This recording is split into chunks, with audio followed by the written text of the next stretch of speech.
Hi! So today is Wednesday mga mi. So at ayan na nga, dumaan muna ako ng grocery bago ako bumalik ng bahay. Anyways mga mi, naihatid ko na pala ang aking Junaki sa center.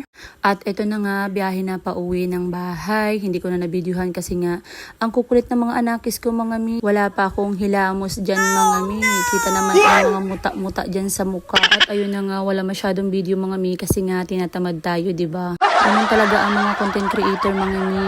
Mapagod ka, konting video, ayos na. Pero syempre, walang susuko, ganun. At nung hapon nga mga mi, pumunta kami ng Agape. Bago lang ito mga mi na restaurant dito banda sa Santa Monica.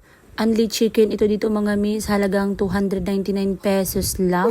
Siyempre nga dahil tinatamad ako, konting video lang mga mi at ito na. Ipapakita ko na lang dyan ang mga prices, pati na rin ang place. O diba, ganon. Murang-mura na siya mga mi, pero in fairness, ang sarap ng food nila dyan. Try nyo pumunta dyan mga mi, yun lang, bye!